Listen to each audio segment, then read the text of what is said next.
So, how's everybody doing?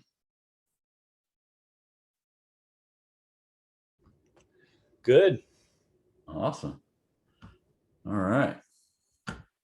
So, um, what we're going to do tonight, first of all, I think I put this in the email. I'm going to give everybody 5 points on the exam. There were there were 5 questions that I didn't really like that much, so I'm just going to toss those out. A couple of them had to do with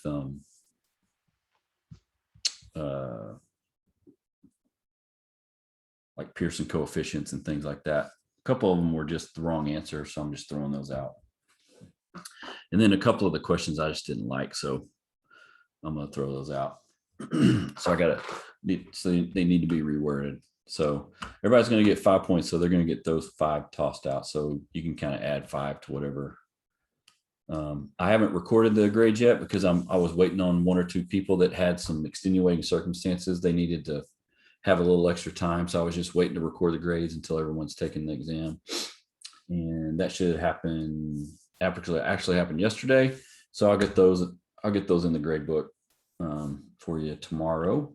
I should have your second assignment finished up tomorrow too. I finished all the charts, the assessment charts. I finished all those yesterday. You should have gotten those back with some feedback. All those were very good.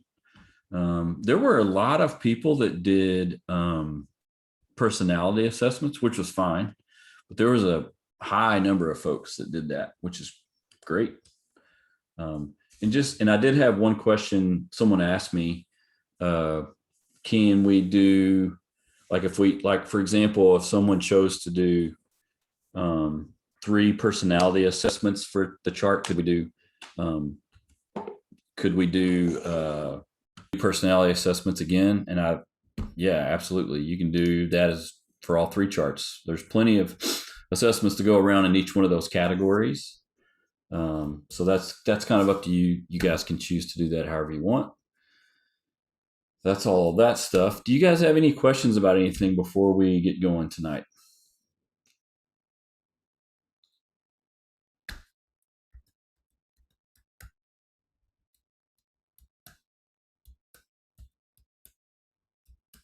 Okay. Olga, I hope you're going somewhere fun.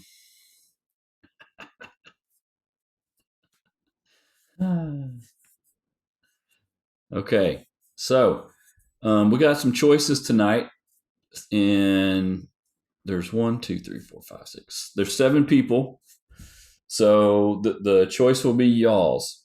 We can do any of the following things because the next two classes, we're going to talk about personality, intelligence, and general ability testing.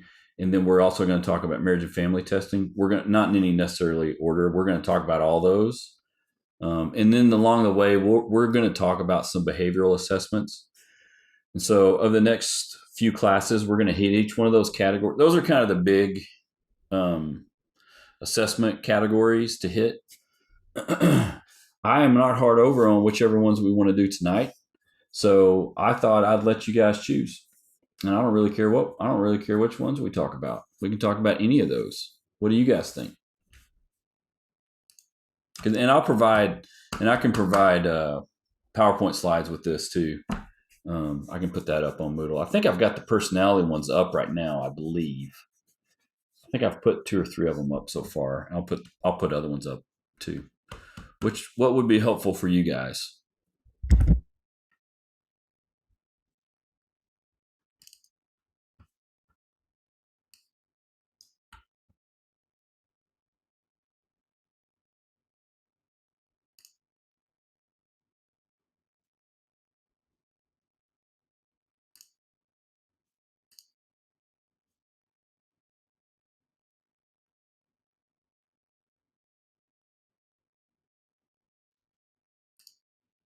All right, I'll pick.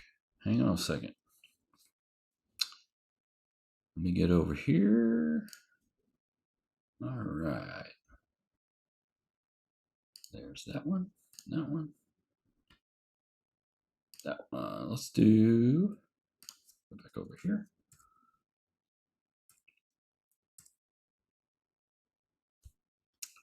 talk about personality.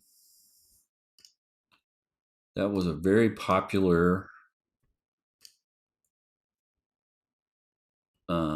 those assessments were very popular with the assessment charts you guys did. So let's talk about that. So my first question right out of the bat is going to be what is personality? And that's a super open-ended question. What do you guys think?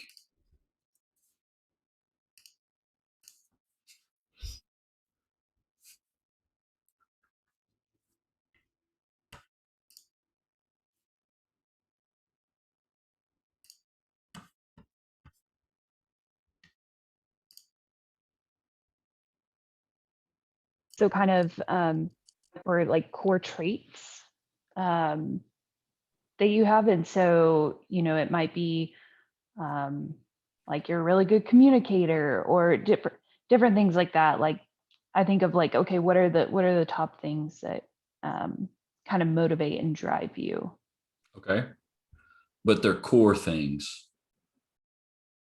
Yeah, I think well, because I think like when I think of personality tests, like I always see them as like each individual trait that you could possibly get. Like I'm thinking like Myers-Briggs. Mm-hmm. Each one, nearly every single trait, everyone has some sort of score on that trait. Now they're going to have a stronger score on certain traits, and so I think that's like, okay, those are your like core ones. Mm-hmm. Not saying that like, if their communication is lower, that doesn't mean that they can't communicate or they don't know how or something Mm-hmm. like that. It just means it's not one of their top like motivators. Does that make sense? Yeah, it does. I don't know if I'm Because I think to we have to be able to separate it somehow between like our core traits and our values, let's say, like things we believe in. They like what we believe in might affect our personality and vice versa, but it's not necessarily the same thing. Like there's, yeah. does that make sense? Yeah, definitely. Yeah, that's why I was like trying to figure out the right word to say. Oh, you're right. You're right. Anybody else? That's good. Yeah, Dr. Bedard, I would just add on. I think what comes to mind for me is the ways in which a person responds to life, Mm-hmm. to different circumstances and other people, in addition to what was just stated. Mm-hmm. Yeah. Yeah. I think, well, first of all, anybody else? Anybody else have any thoughts about it?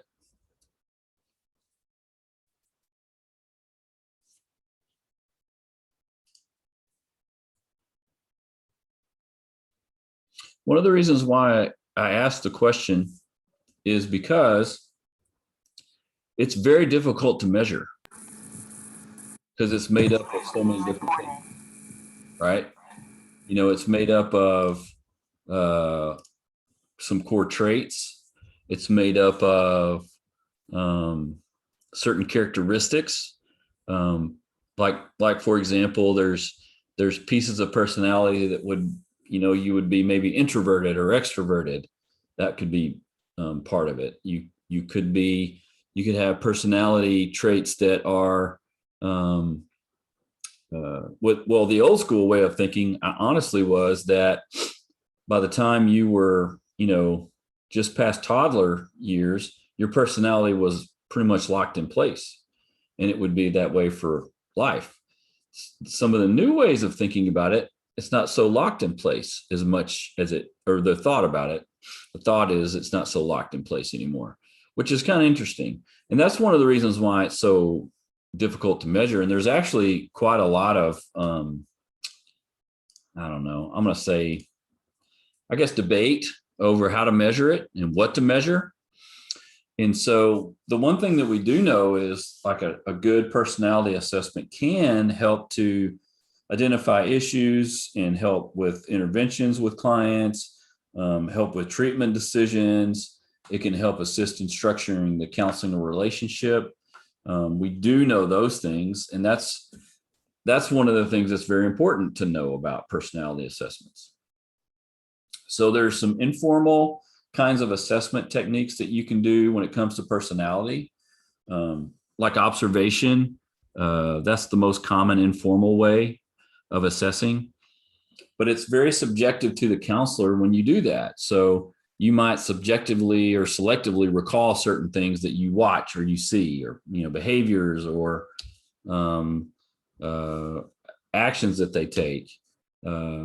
And a lot of times that might not be a super reliable way to assess it, but that initial observation, you can actually also ask questions to kind of follow up with, to see if what you're observing is true or not true. Another way is to just do interviews. When you do interview people, I've got a client right now that is going to do some, I'm working with them as a couple, but the husband is doing some individual work, and he is going through some diagnostic actual interviews right now. And one of the interviews that he just did was some personality assessments, and they actually did interview him, and he didn't just fill something out. They actually asked him questions while they went through it. That's another kind of informal way. I guess that's probably a little more formal. That's a little more structured. So you could do a structured interview, but it could be unstructured where you're just kind of asking questions. You can do structured ways.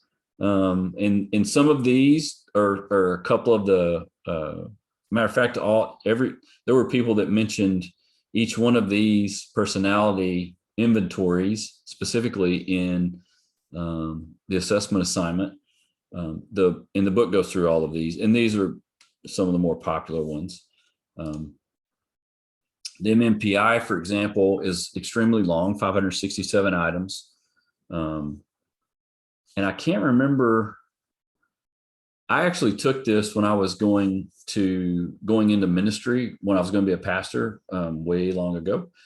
Before I got into grad school, I took this particular personality inventory. It takes a while to take. It's pretty rigorous, and I actually got to report with it and everything. But there's an MMPI for adults and one for adolescents as well. I've actually given the adolescent one. I'm actually got specific training in this in my master's program, which doesn't happen in a lot of places, but you need specific training to give this particular inventory. These are just some of the clinical skills. I'm going to skip through some of these things. The NEO is another really good inventory. You could give this one with the master's degree. This looks at 5 major factors of personality. Going back to what we were talking about earlier, these 5 kind of areas are just kind of these are the factors that the NEO looks at. And then you can go to a Myers-Briggs, which is a little bit different, and you have to have specific training in this as well, because this is only for 14 years and up.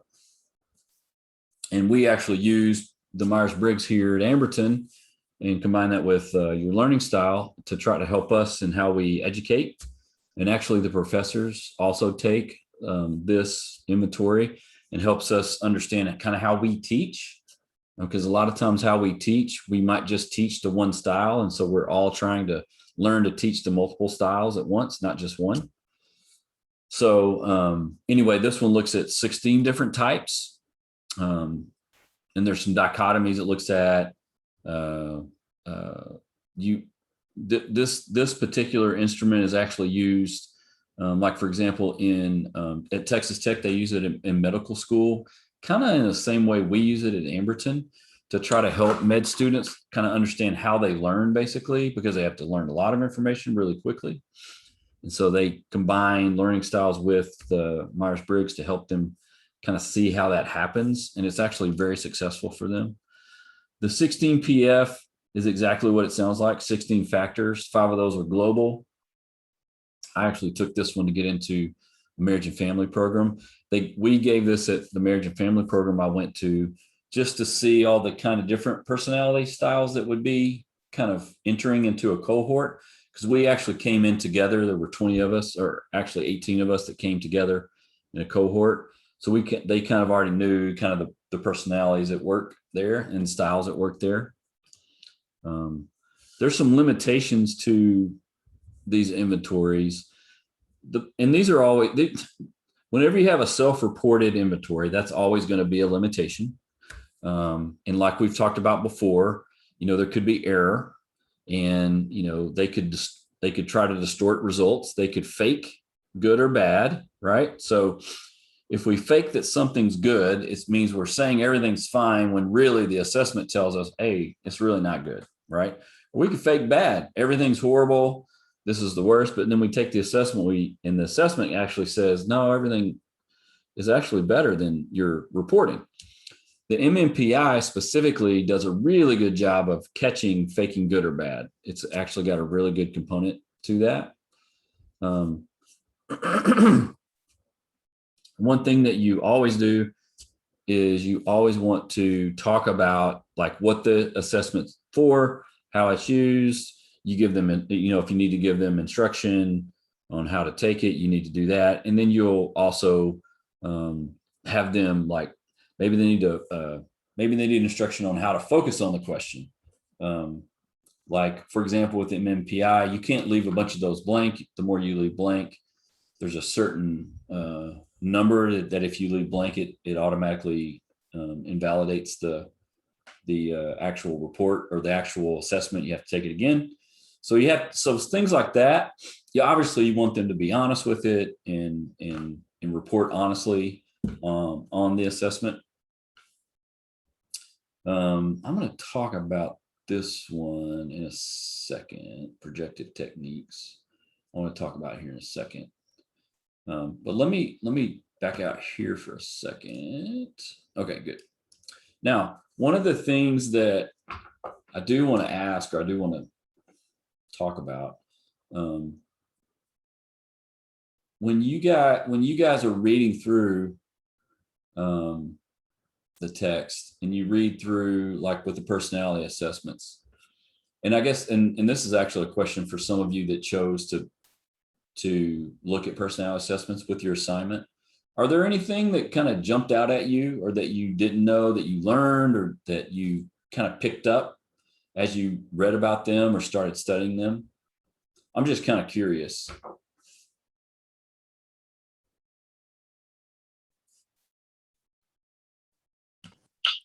I would say for me, when I think about personality, I always thought about just like characteristics about a person.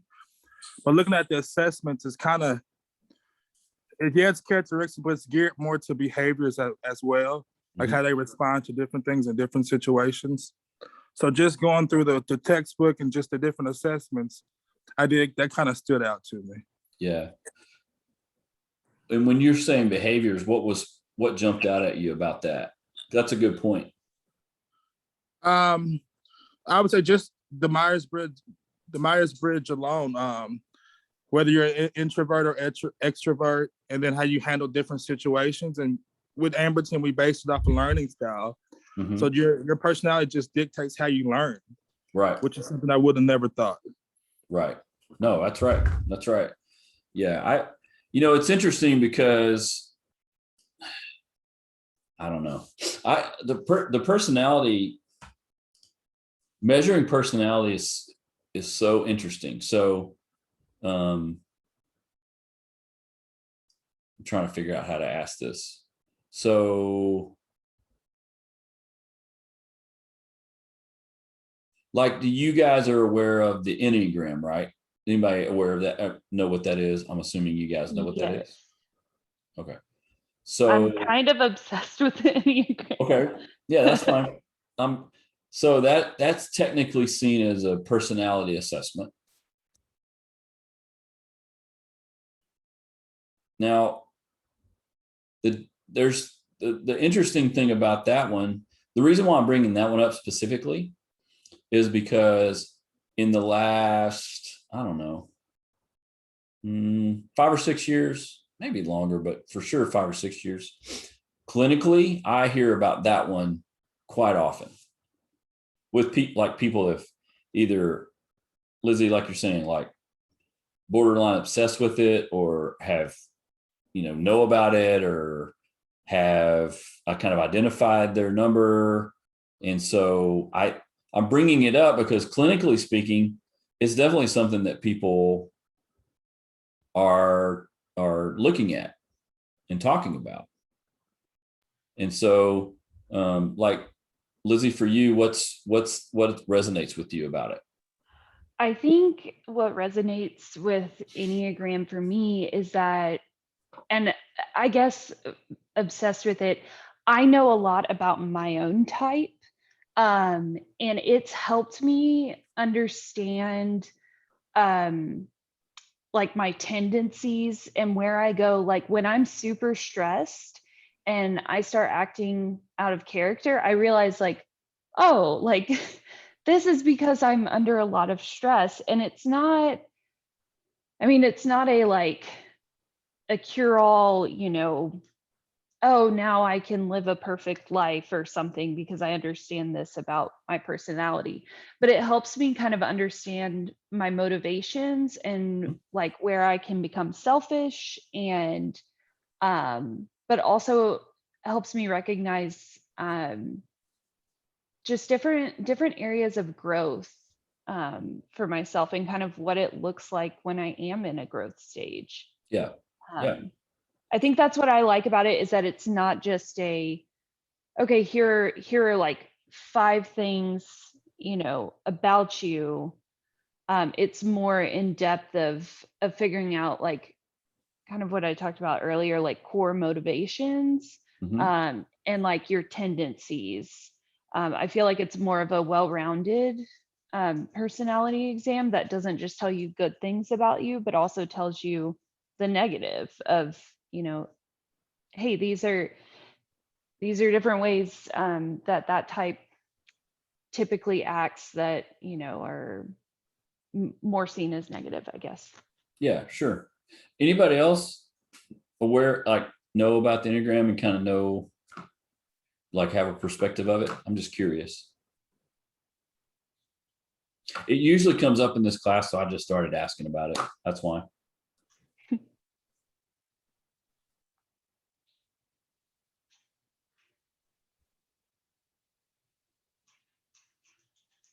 Okay, it's no big deal.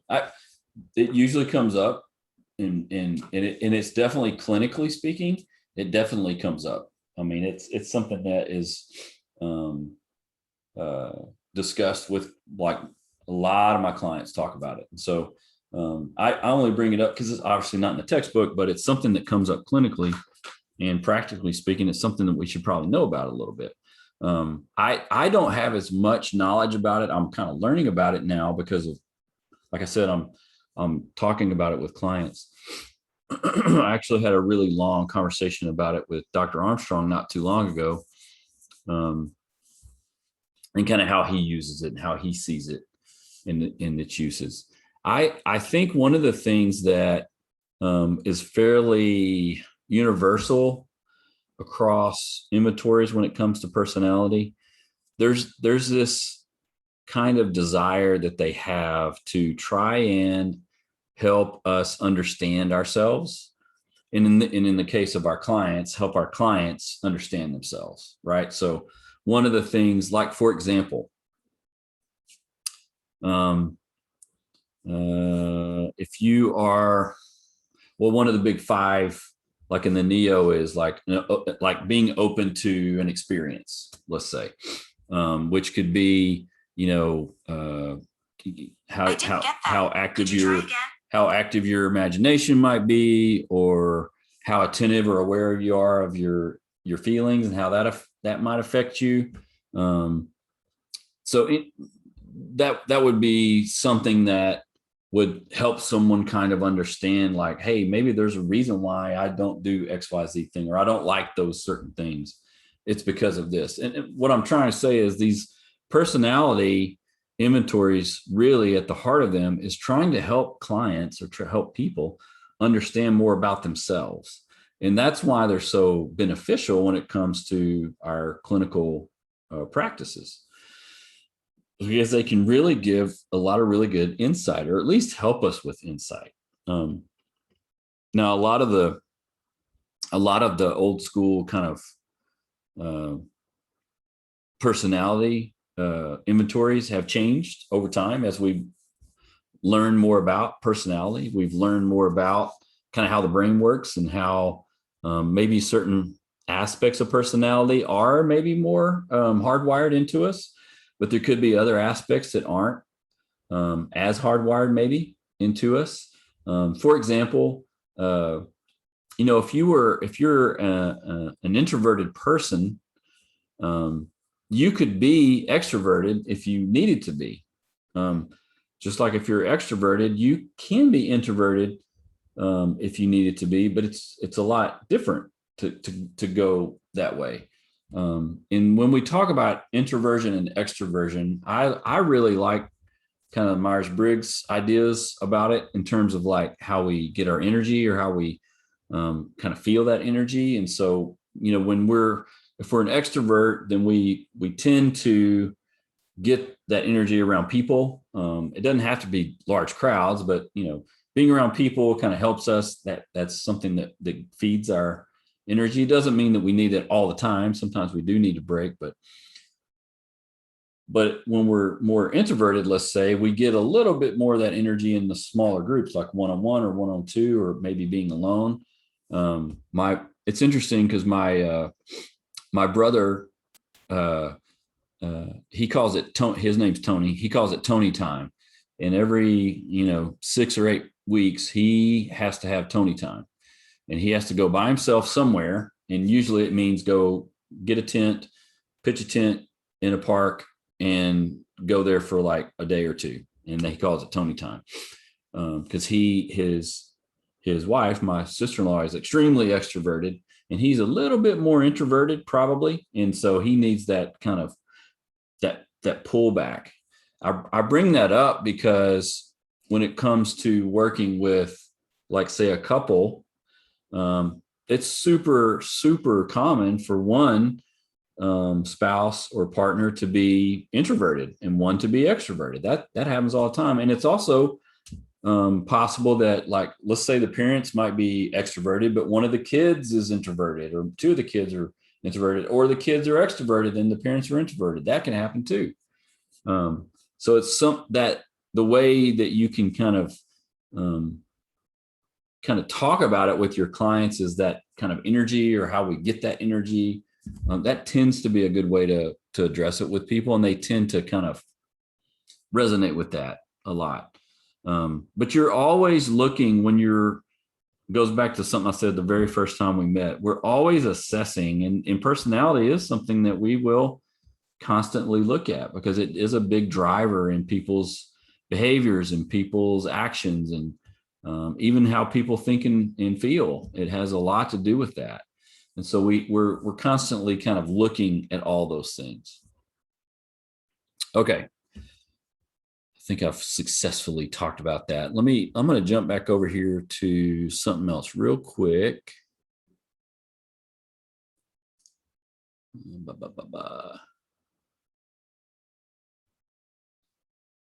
Because we're going to do some active stuff tonight, but I want to get through a couple of slides here, and then we'll jump into something fun here in a second.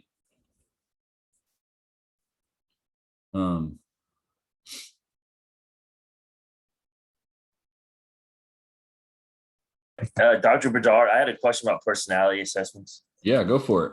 Are there certain clients that you wouldn't want to give a personality test to? Like, for example, if someone had like social anxiety so bad, and like you gave them you're like, well, take the Myers-Briggs, and it shows that they're like really extremely introverted. It could become like almost like a crutch, where it's just like, well, I'm extremely introverted. I don't want to, branch out and try to, recover. Mm-hmm. Yeah, well, first of all, if someone if someone was really socially anxious, I wouldn't give them a personality inventory probably anyway. Like if I typically will only give certain assessments if I like have a idea that something might be going on that I can't quite figure out, but I need to figure out. So I'll either give them an assessment or refer them to somewhere that can give them whatever those assessments might be. But to your point, like just using the example of social anxiety, that's not really obviously a personality thing. That's really something how they're handling anxiety or anxiousness in their life. And now that could be affecting their relationships. It could be affecting their job, could be affecting a lot of things, but I personally wouldn't jump to a personality assessment. You would probably jump more to personality assessments if, like in the career fields, like if you're trying to help someone think through careers, or if you're trying to help someone think through job type stuff, that can be really helpful. Like if you're working with a couple or a family, that could be helpful. If they don't, like if you see something they don't see, and then you give them that assessment that kind of gives some kind of proof to what you're seeing. But anytime you're dealing with, like, let's say there's a mood disorder kind of issue, I'm not like the personality assessment, I guess, could be helpful, but you would have to be really selective, I think. I don't know if that answers your question. That's probably way more of an answer than you were looking for. Oh, that actually makes sense. Yeah, that's a good question. That's a really good question. And I can't find. All right, let's just jump into what I was going to do. Okay, let me get over here. I'm going to share my screen again real quick, and then I'm going to ask everyone to go ahead, and while I'm doing the kind of get this set up, I'd like for everyone to go ahead and grab a piece of paper and something to write with, if you don't mind.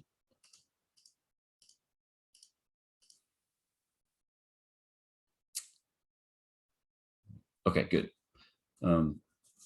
Here in a second, we're gonna use that here in a second, and then we're gonna do some group work here too. That's gonna take us probably about 45 minutes. So we're gonna kind of lead up to that. We're gonna do this activity together, and then we're gonna talk about it at the end. One of the things that, and this will be really helpful for those of you that maybe work with kids or working as a school counselor even, or anyone that's going to work with families. Projective techniques have been around for a long, long time. Projective techniques are the kind of theory behind them. It's fairly simple. It's a psychoanalytic concept, basically, that you're projecting like a tendency or a drive or defenses or desires, conflicts onto an external stimulus, right? So something that's on the inside, you're projecting it on the outside. And projective techniques could be anything from like art therapy or sand tray. The Rorschach test was an example of that. There's some other ones. And when we get to the marriage and family assessments, we'll talk about a couple of those there too. But this projective techniques have been around for a while. It's really difficult to fake a response with it. Now, some of the projective techniques, well, I would suggest all of them. You do want to get a little bit of extra training on what they're about and how to use them properly, but it's not hard to get training on that. Like, for example, sand tray therapy, it's not hard to get trained on that. You can become trained. Matter of fact, the University of North Texas offers a fairly good program for projective techniques that you can get. I think you can get a certification with like sand tray. I worked with a counselor who was also my supervisor that actually got certified in sand tray therapy. And so you can do that. That's just an example. It is fairly subjective in how you interpret it. So there is some limitation there. And you do need some pretty good training when it comes to working with certain types of techniques, let's say. So anyway, some of the associations that, or some of the categories that happen here with projective techniques is like how people associate things, construction, how they put things together, how they complete things, like their sentence completion kinds of things, how they arrange certain things, like in a sand tray, and how they're expressed. Maybe that's written or colored or drawn kind of thing. Okay. We are going to talk about one here in a second, that the house tree person. We're actually going to talk about that and do that here in a second. When we think about projective techniques, the idea of like the arrangement and selection, that's really more your sand play, playing with toys. Like if you go down the route of being a play therapist, you're really getting into projective techniques in that way. Puppets is a huge one. It's very interesting. Obviously puppets themselves have been around for a long time, like decades. They still are super helpful working with especially younger kids. Puppets allow for kids to kind of become something else and someone else. And that also allows them to use their imagination. And they're really good. They're just really good to use technique wise when it comes to therapy.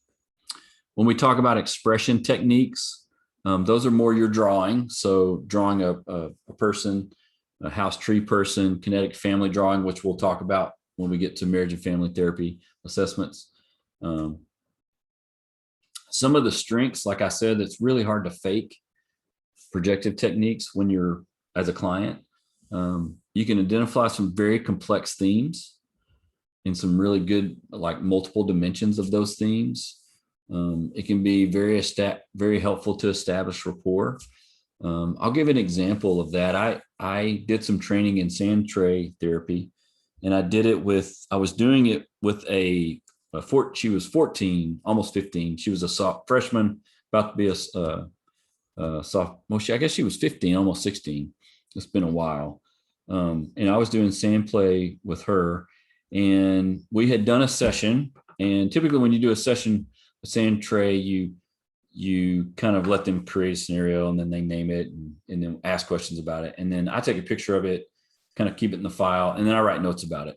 And I knew the next time that we were going to do it, and I told her, I wanted her mom to be there, not to take part in the actual sand tray piece of it, but just to observe. And I kind of got her okay with that, and she was cool with it. And I had her mom come to the session, and we kind of did a similar thing that we had done the week before, except this time I didn't make her, but I kind of asked her, hey, can you show me what your current home life is like, kind of thing. It was like fairly open-ended question. You basically give them several different props or toys that they can use in the sand. They can put them anywhere they want. They use them however they want. And you're just literally observing and maybe asking questions. And in the case of the mom, she was just observing. That's all she was doing.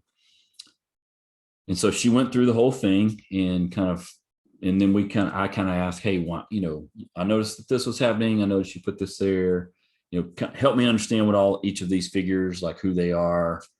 And she kind of went through all of that, and she, named who all the figures were. And she was talking about it, and her mom got very emotional about it. Not in a mad way or upset way, but more of like sad. And I noticed it. Their daughter didn't notice it at first, but I noticed it. And I kind of just said, hey, Mom, I noticed that you're upset. And she said, yeah, I didn't realize how difficult your life was. That's kind of what she said.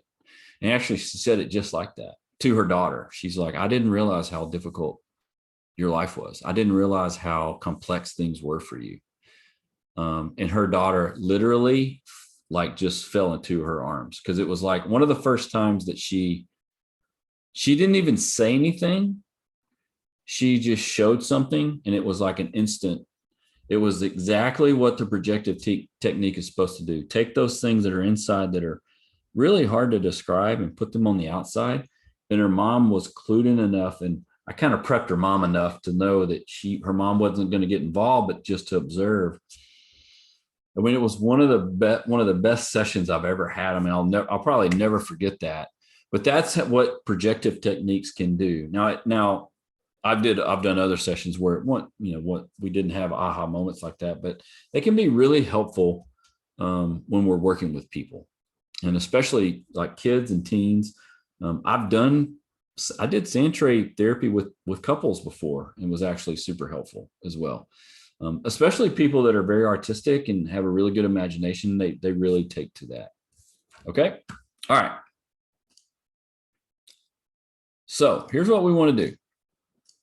Go back over here. What I'd like for you to do is take, I am going to ask here in a second, you don't have to do it right now. I am going to ask here in a second that we look at video of everyone as long as you feel comfortable with what you're going to draw. I'm going to ask everyone to do the house tree person expression technique. And so here's what that means. It's pretty simple. All you're going to do is take your paper and you're going to draw a house, a tree, and a person with the thought that there's some kind of activity going on, but you're not going to draw the activity. Okay. You're going to draw a house, a tree, and a person. You can draw it any way you want. You can do it however you want. And then I want you to, at the end of it, when you're finished, I want you to give it a name, like a title of the piece. And then when we're done with that, we're going to kind of jump in some groups and talk about ours with each other, and then we'll jump back out together. Okay. So I'm going to give you, I usually give, like for this, like if I was doing this with a kid, like I've done this with, like say a 9 or 10-year-old, I might give them, 10, 15 minutes to do it. They might really get into it. I'm going to give you guys, like, let's say 7 or 8 minutes to kind of do this. And I'm doing that on purpose. So, I want you to kind of put some time into it. And so you're just drawing a house, a tree, and a person, and they're doing some activity, but you're not drawing the activity. Okay. Just a house, just a tree, just a person. And you can do it however you want, and then give it a title. And I'll start the clock, and we'll come back in about 7 or 8 minutes. Go for it.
All right, we're gonna do a couple more minutes here.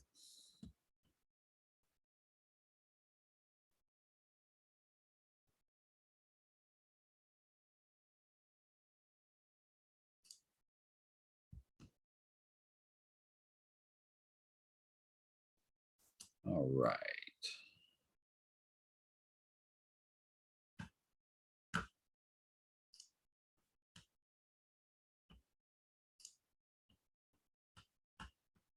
All right. Since we only have a few people, I've successfully chased everyone away. If you guys wouldn't mind, love to. I always like to see what people draw. I know it's kind of hard to put it on the screen, but it'd be awesome to see it. And we're not judging anyone's artistic ability. It's more just what you draw, and then we'll kind of talk about it. Anybody wants to show those? That'd be great. Look at Olga. Olga's like an artist here.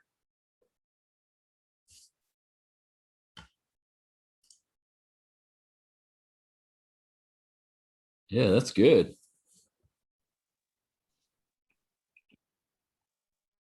Anybody else?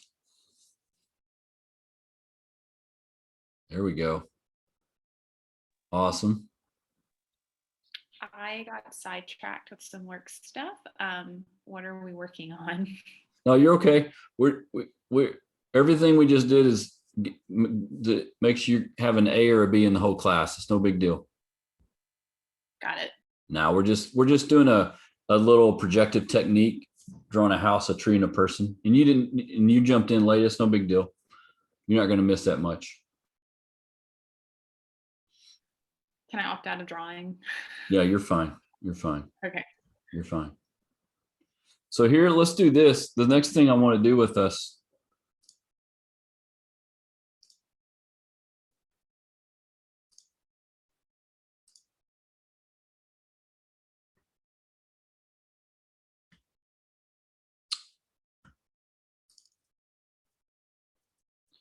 So I did this one with a client a long time ago.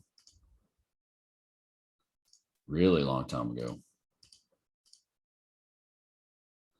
And all I want you to do is kind of take a look at it.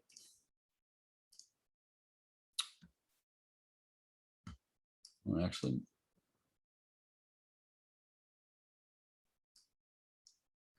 you know what I'm going to do? Hang on just 1 second. Sorry. I'm going to do this different.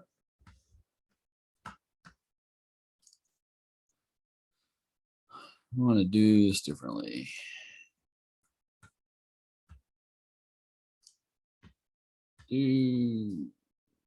Go. Okay.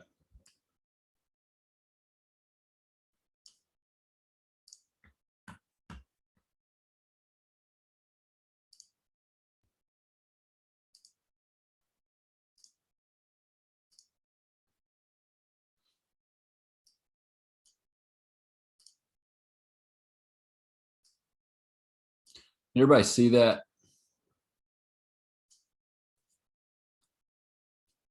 So this is one that I did with a client. It's been quite some time. Long time ago.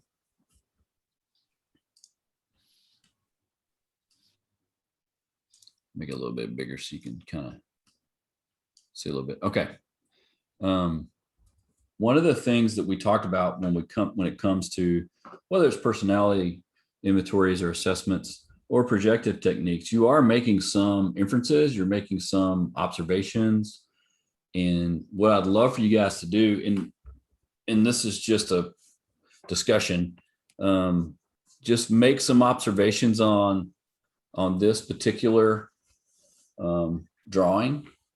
And this little gray area right here is actually not, it's supposed to all be white. It's just when I made a copy, it just for some reason messed it up. So just, this is all white. There's not like gray there for like, that wasn't part of the picture. That just messed up. So tell me what you think about this and tell me what inferences maybe you can make about this person.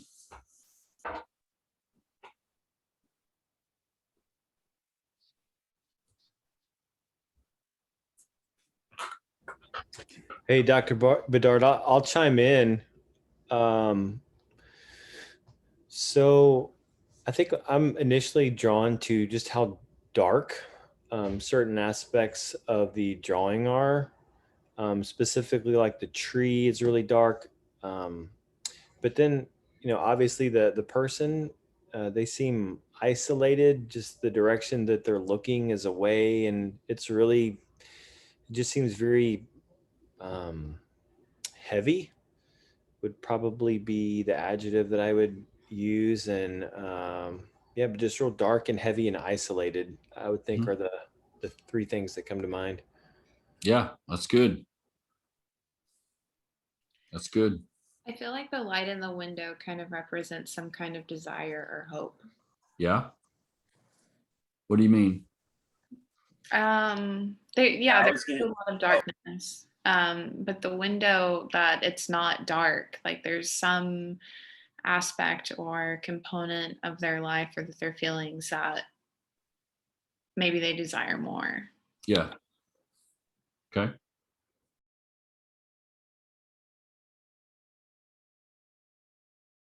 Jared, what were you going to say?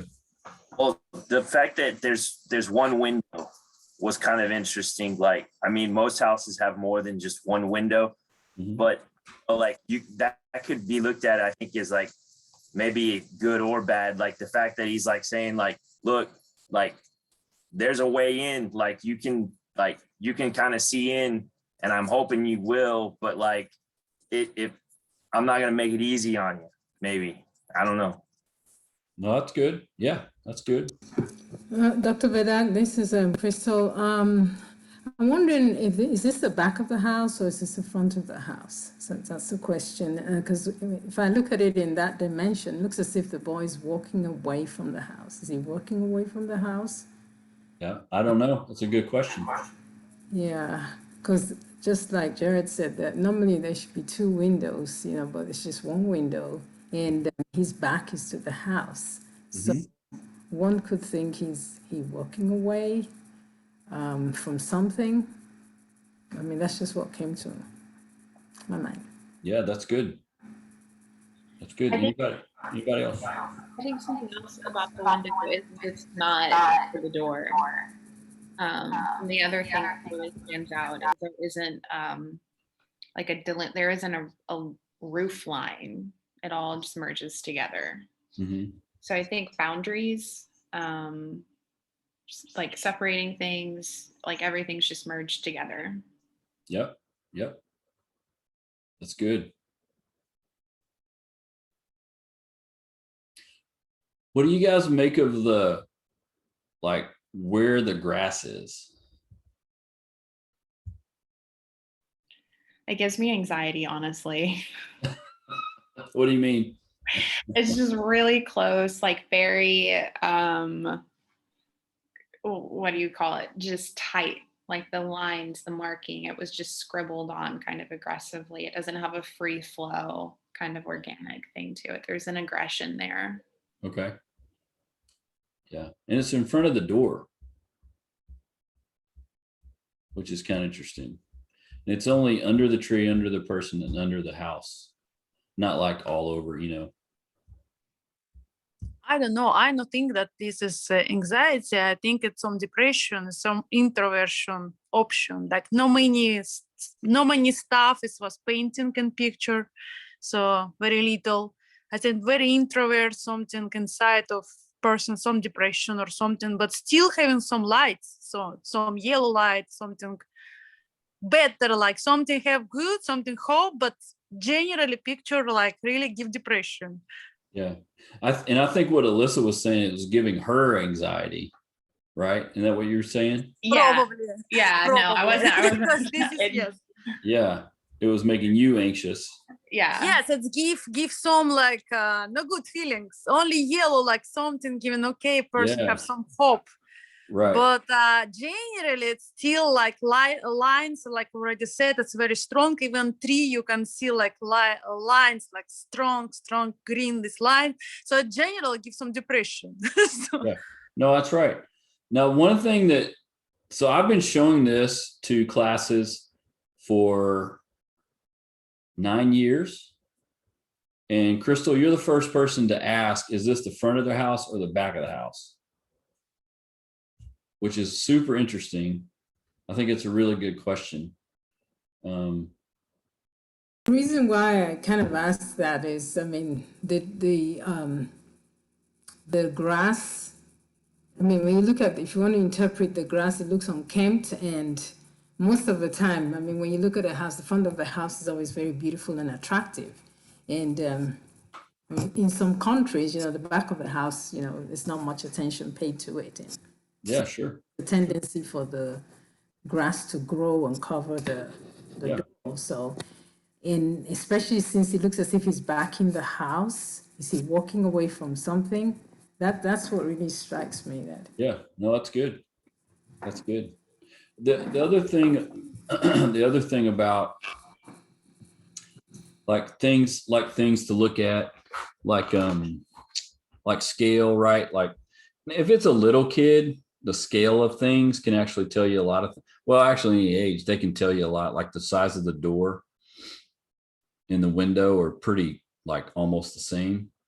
Like the door is really kind of small. And the other thing is the way in which they might paint a face. Like if you guys look at y'all's pictures that you drew, do you have faces on your person? Like eyes, nose, mouth, some, you know what I mean? Like, do you have a face? No. yeah, I do. Okay. I scribbled something. I forgot to draw a person. No, you're okay. You're Now okay. I feel like I'm biased. These are just observations, right? Like just things that you would try to notice about. Like in this particular picture, you know, there's the face is kind of covered. You know, there's not a lot of there's no eyes or mouth or anything. It's just there's a face there, but the hair's kind of long. You like things like that you would notice. So the second part of this would be what would be some questions you would want to ask, or what things would you want to know? Like Crystal, or I think maybe it was Olga pointed, like Crystal asked kind of a practical question, like, hey, is this the back of your house, front of your house? Like that could be a question. That could be a question that you would, you know, like kind of a practical, hey, I noticed this. What is, you know, is this the front or back? What other questions would you want to ask or would you want to know? And by the way, when you do this, you give them like crayons, pens, pencil, like you just give them whatever. They can use whatever. You don't tell them, you know, what to use. You just let them pick. So there's no like real, you're not really guiding them at all. What other questions would you ask? Yeah, I would want to know more about the window, why there's, and wouldn't necessarily word it this way, but why there's one window and why it's placed where it is. And then also I'm curious about like the clothing, why this person has long sleeves on. I mean, is it cold or is there another reason? Also why the top matches the bottom, I guess. Yeah, I don't know. I mean, there's a lot to inquire about. Yeah, that's good. That's good. Anybody else? I think you can ask, is the door locked? Is there someone inside or people inside? I want there to be more windows, but that's just me. So why is there one window? Yeah. Yeah. Another question I could ask is there any doorway? I mean, I'm presuming that there's an entrance into the house, like the pathway to the house. There's no stairs. There's no, I mean, not necessarily stairs. Like, can you see? If you look at the tree in the house, it just looks so distant. Mm-hmm. So, I don't know. What would you want to know about that?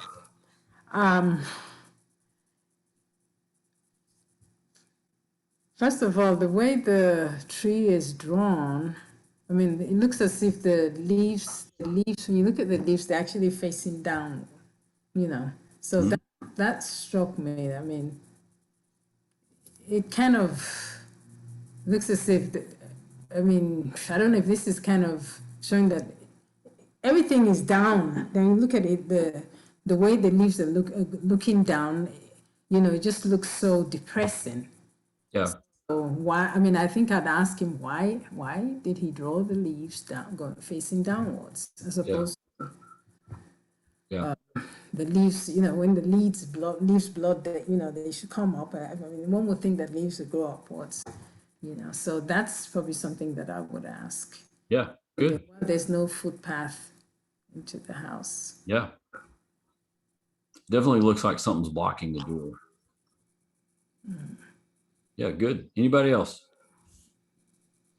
Did you ask this client when he drew the picture to make him think of an activity that the person is doing, but don't tell you what the activity is? You did the same with him as with us? Yeah. Same thing. Okay. Then I would probably ask, I mean, if it was the appropriate time, like I would ask, what was his activity? Right. What are you thinking Yeah. his activity was? And the other thing that I didn't is not on here, but you would want them to like give a title or something, like give the, you know, a title to the work. And I didn't actually do that on this one, but he signed it. It's a guy, by the way. It was a boy. He signed it on the right there. Actually, an older boy. I had to go back and look because the last 3 or 4 classes, I'd forgotten some things, and I had to go back and look at a couple of things because I'd forgotten. But I know it was a guy, and he was like in his teens. Now this has been some time now. This kid would now not be a kid, be like in his 20s. I mean, it's been that long, so I feel like, but he was in early teens when I was working with him. Something I've been studying, like nature and wilderness therapy applications. Something I would be curious about incorporating into this is asking him, kind of Crystal touched on it, the tree, is to talk about the tree, to describe the tree. If the tree could say anything, what would the tree say? And then to, like, he's wearing shoes in the picture, but what are tactile experiences that he's experiencing standing outside of the house? No, that's good. Very good. Yeah. Any questions you can ask to help what's in the inside get on the outside, like externalize, right? Like we're trying to externalize, whether it's externalize emotions or thoughts, or even thoughts about behaviors, any kind of externalization you can use, which is what this is. I don't know. I want to, before even say that, if it's person who is painting thinking that it's he or she, or it's thinking about other person. So if person like trying to painting himself or not, because it can be something else or something from his family. So we can try to speak what exactly he's trying to paint. So trying to describe what he or she is painting. Yeah. Because for example, when I paint, I said it's my dream house, because this person can paint his house, a person has paint, like, I don't know, stepfather, stepmother. So trying to speak what exactly description for this picture. Yeah, and I think one thing that would be important to point out too is, like, for example, Olga, that's a good point. Like if you drew your dream, like in your picture, if that's your dream house, for example, that we could infer that you thought you could have a dream house, right? Like that seems possible to you, right? So one question could be, hey, what's inside the house, or what things are inside? You think you're out here. Are there things in there? Because I noticed the window's yellow, that kind of thing. Like you can make some inferences and then test those inferences with them. You can just ask those questions.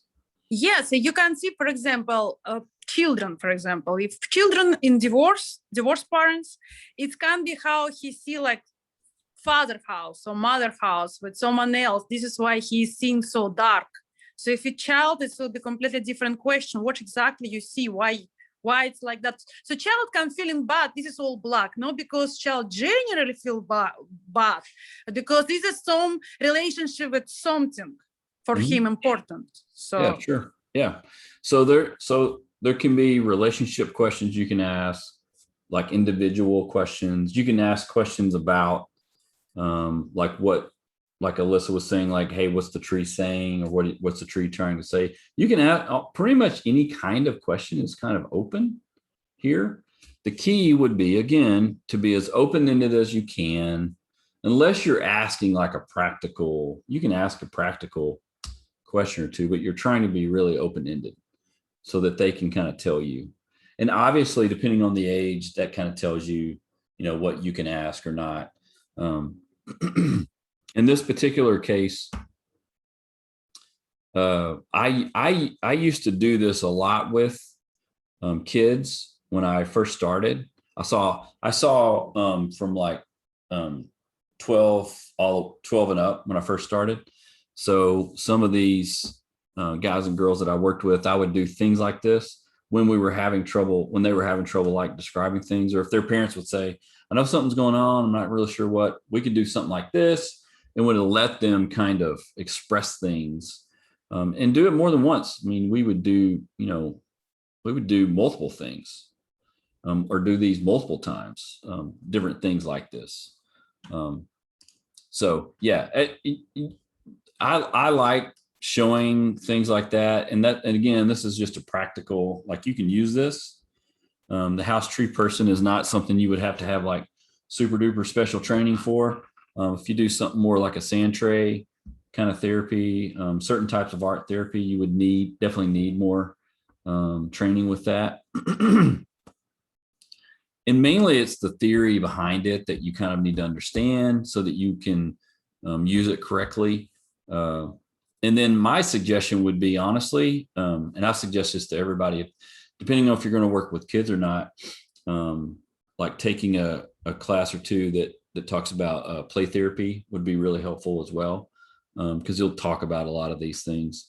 You can read about it. There's definitely books you can read, but it really helps to, like, I work with a couple of ladies that are very like certified play therapists, and just have been really helpful for me, just kind of helping me look at how to do things with kids, especially early on when I started.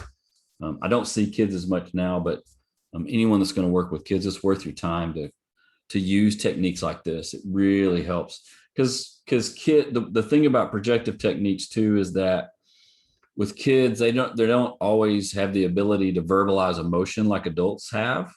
So this lets them verbalize that or get those things on the inside kind of out so that they can talk about it, which I think can be really helpful. Okay. Now, let me take a step back. Move this out of the way. You guys have any questions for me about anything?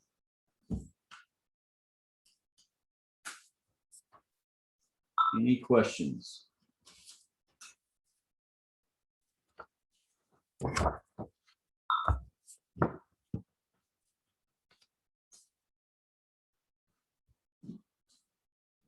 No questions. Everybody's good. Everybody's perfect. Okay. Let me talk about one thing.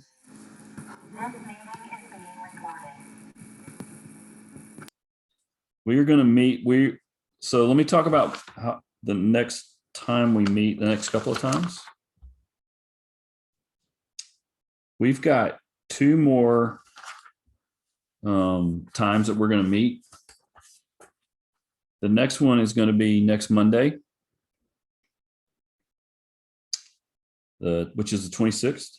And then we won't meet again until August 9th, which is actually technically the last week of the semester. And so just a heads up for that. You guys have, I talked about the exam, kind of the grading of the exam. Your second chart is due this weekend. I'll get that second. I'll get the other assignments. I'll get those graded up this weekend. I got super behind grading, guys. I'm sorry about that. That's all on me. All my grading kind of caught me off guard this time. I did not do a good job of time management here at the beginning, but I'll get caught up with that. So we will meet Monday, and then Monday my plan will be to talk about intelligence testing, general ability testing, and probably also career counseling assessment as well. I'm going to try to fit all those in, which would include like aptitude testing, achievement, that kind of thing. We're going to try to fit all those in. And then the last week, we will talk more specifically about marriage and family assessments. And then we'll talk, if we have some time, we'll talk like kind of behavioral kinds of things as well. Those will be for class. I can't think of anything else. Any other questions you guys have? Thanks for showing up tonight. I'm sorry I had to change it for Monday at the last minute. I hate doing that. But we will definitely meet Monday, this coming Monday. And it'll be from 6 to 7:30 again, same time frame. Anybody have any questions about anything?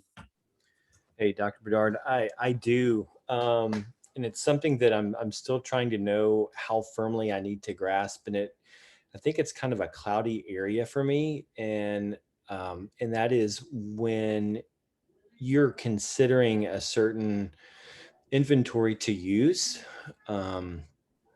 just the reliability and the validity of it, and like how much, I mean, it gets really deep for me, like the coefficient alpha, the split half reliability. And so I know my big takeaway from you is that, the closer to 1, if it's like a 0.92, that's really good.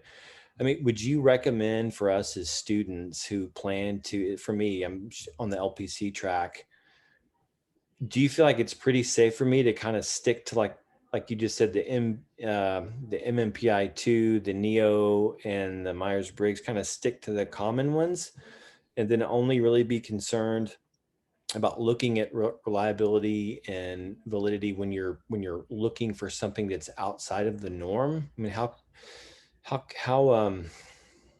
much weight should I really put into really grasping?